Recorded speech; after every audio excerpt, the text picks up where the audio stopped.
Hola, soy Mercedes Añamice, tu profe o la profe Meche, que te voy a acompañar con las clases de fútbol desde el inicio de la historia del fútbol, tanto masculino como femenino, hasta el conocimiento de fundamentos técnicos y principios tácticos. Además, hablaremos un poco de la organización de los eventos deportivos y la creación de los estatutos y el beneficio tributario. Únete al podcast, compártelo aquí, el área deportiva, con Mercedes Añamice. Vamos a ver entonces, de a poquito vamos a ir armando capítulos para que ustedes puedan ir reconociendo ciertos temas en los que se va a tratar, sobre todo cuando tú no conoces mucho del fútbol. Nosotros cuando les brindamos las clases lo que queremos hacer es que conozcan desde la historia. Esta parte va a estar dividida en tres. La primera es la historia del fútbol a nivel mundial y en el Ecuador, y la segunda es la historia del fútbol femenino a nivel mundial y también aquí en el Ecuador. ¿Qué pasa con el reglamento de la FIFA y con todas las asociaciones que pertenecen tanto a la FIFA como a la Federación Ecuatoriana de Fútbol? Para esto vamos a comenzar con algo que es a través de un caso o un problema. Con estos casos o problemas ustedes van a poder contestar las preguntas después de que yo les dé un poco del resumen de esta clase y conoceremos así si es que ustedes adquirieron o no este conocimiento. El fútbol nace en Inglaterra, como todos lo sabemos, es el más popular del mundo y queremos recordar y comprender cómo la evolución de este deporte globalmente y en nuestro país ha evolucionado. Ahora es cierto, nosotros necesitamos reconocer ciertas preguntas, como por ejemplo, cómo y dónde se originó el fútbol moderno y cuáles fueron los primeros países que adoptaron a este deporte. Así que vamos a ponerle un poco de atención y vamos con la primera parte, que es la historia del fútbol a nivel mundial. Al fútbol, como se le conoce hoy, tiene raíces, aunque ustedes no lo crean. Este deporte nació en el siglo XIX en Inglaterra. Y aquí hay un resumen donde el fútbol antecede a varias culturas antiguas. Entre ellas, y por eso les decía, no lo van a creer, es en China. Se jugaba un juego llamado el Cuju desde el siglo III a.C. Y en Roma existía el Arpastum, donde los pueblos precolombinos practicaban juegos en pelota. Ahora, el desarrollo en Inglaterra es más o menos donde el fútbol moderno comenzó a tomar forma, cuando diferentes escuelas y universidades adoptaron reglas comunes, porque lógicamente ya iba habiendo normas que hasta la actualidad algunas ya se han modificado. ¿Qué pasa con el fútbol y su asociación? Se fundó en 1863. Se estableció un conjunto de reglas estandarizadas. También fueron adoptadas por diferentes clubes en el país. Tomen en cuenta que para regular el fútbol se requiere una federación. Ahora la conocemos como la FIFA, para nivel mundial. ¿Qué pasa en el nivel nacional? Tenemos la Federación Ecuatoriana de Fútbol para las asociaciones, es decir, podemos fomentar el fútbol a través de asociaciones y estas asociaciones los conforman los clubes. ¿Puede pasar lo mismo con el deporte universitario y el deporte colegial? Pues sí, tienen una federación colegial y tienen ellos no sus asociaciones, sino sus colegios, quienes representarían una asociación para fomentar el deporte a la interna. Ahora, para que se popularice este deporte y tengamos una expansión global, se lo hizo a través de la práctica constante, a través de Europa, pero también pasó a Sudamérica y otras regiones del mundo. Hay que tomar en cuenta que esta expansión fue desde el Imperio Británico y con la migración de las personas se hizo también más atractivo este deporte. Ahí el ejemplo es, por ejemplo, si tenemos la migración de la gente de Venezuela a Ecuador y a ellos les gusta mucho el deporte del béisbol.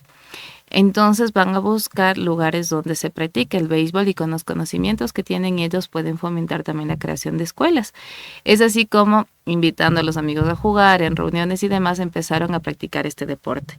Hay un primer torneo internacional que es la Copa de Naciones Sudamericanas, que hoy se lo conoce como la Copa América. Este torneo se jugó en 1916, estamos hablando de varios años atrás.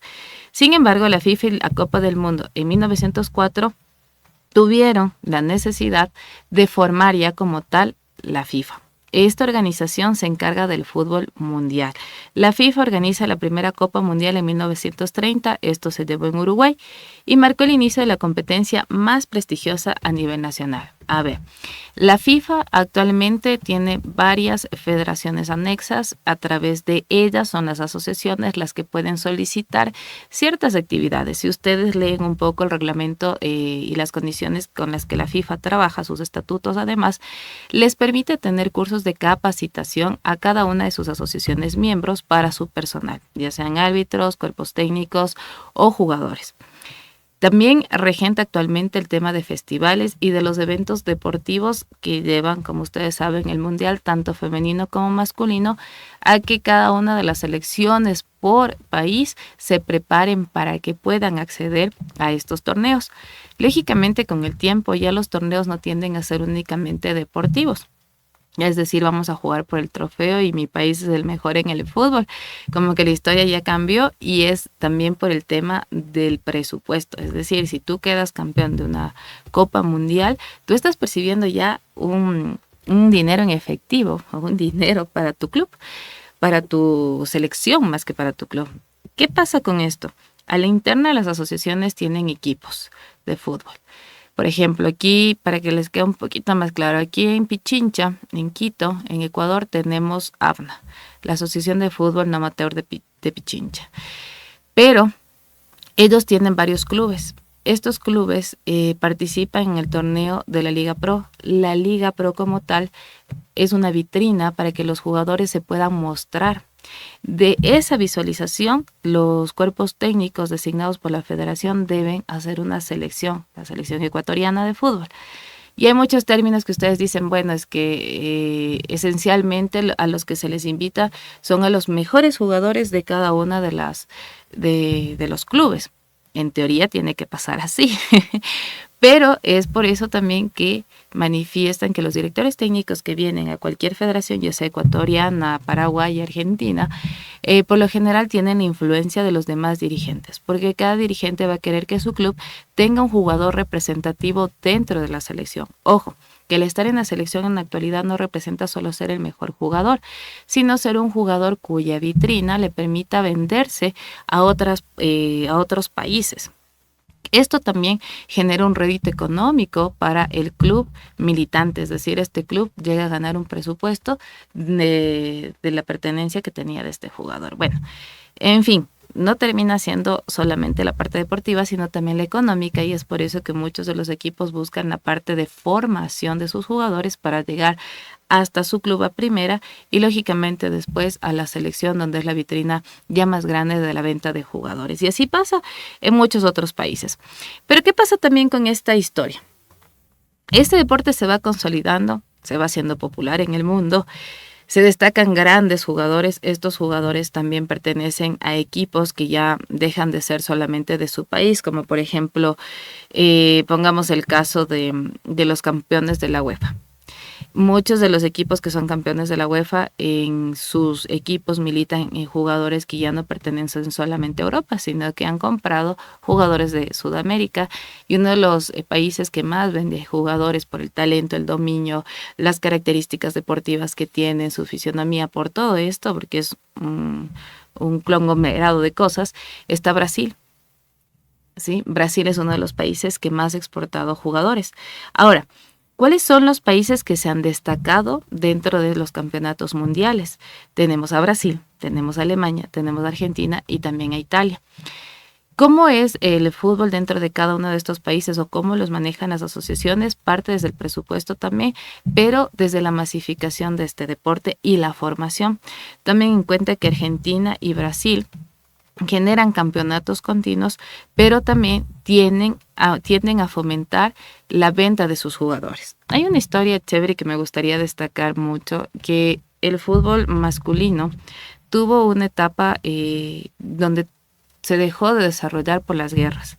Y una de estas muestras de que el fútbol une a la gente indistinto de su nación fue, por ejemplo, en la tregua de Navidad de 1914, donde en las trincheras de esta guerra, donde se llevaba esta guerra, se organizó un partido improvisado entre los militares del un sector y del otro. Y esto queda en la memoria porque, por ejemplo, podíamos haber tenido unas muertes en esa época, pero ellos vieron un balón, los soldados británicos y los alemanes, y por un momento dejaron de pelear.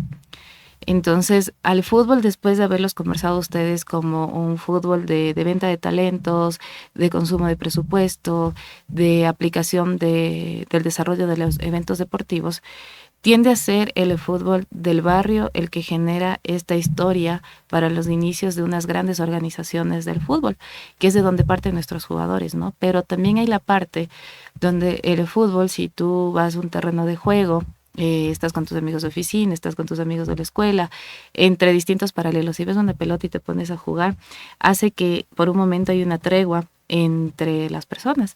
Y esto es lo que pasó, por ejemplo, en 1914, un evento a destacar, que la tregua entre los soldados británicos y alemanes fue dejar de pelear para poder jugar un futbolito de fraternidad. No sé cómo habrá sido en esa época, imagínense dejar el fusil, dejar las bombas, de tener un espacio, un terreno, armar unos arcos y decir... No me imagino que haber sido un balón oficial hecho por las marcas comerciales. Probablemente fue un balón de trapo donde ellos lo único que buscaban era distraerse y jugar un momento como seres humanos indistintos de una nación, indistintos de pertenecer a una nación, sino más bien el momento ameno para poder jugar. Jugadores destacados que fueron, por ejemplo, en esta guerra estaba Walter Tull. Este jugador era un futbolista inglés.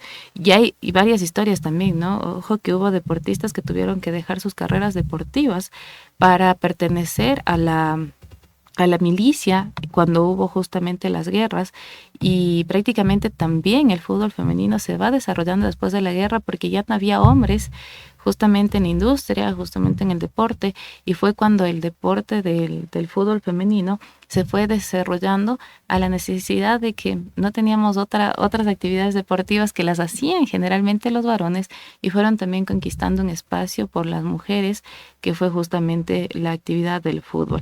Ahí también hay una parte de la historia donde tenemos Juegos Olímpicos en medio de la guerra. Por ejemplo, en los países donde había guerra, este era un medio de escape para muchos de los deportistas. Para unos sí, para otros no.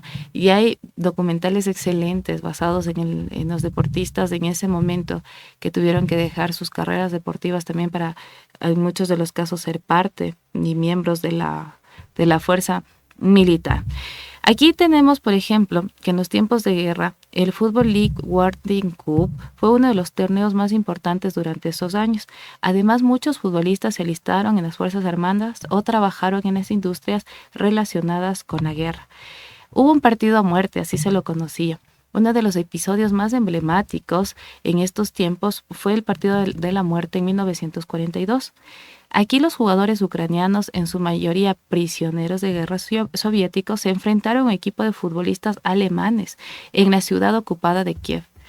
Aunque se ha especulado mucho sobre los detalles, la leyenda sostiene que el equipo local que jugaba bajo las condiciones extremas que existían en ese tiempo, venció a los alemanes en varias ocasiones, lo que llevó a represalias violentas contra los jugadores. Este partido se ha convertido en un símbolo de la resistencia y la lucha por la libertad. Miren ustedes en la historia de la guerra, porque sí, sabemos que empezó en Inglaterra, que también se lo jugaba en China, que hay campeonatos europeos, que hay campeonatos sudamericanos, que llegamos hasta la FIFA, pero también hubo gente que la jugó en tiempos de guerra. Hay otro fútbol que es en los campos de concentración. En varios campos de concentración, los prisioneros, incluidos futbolistas, a veces jugaban partidos como una forma de mantenerse activos físicamente, y en algunos de los casos como una pequeña válvula de escape emocional. Quien haya jugado fútbol en un mal momento de su vida sabe que el fútbol no solamente es patear una pelota.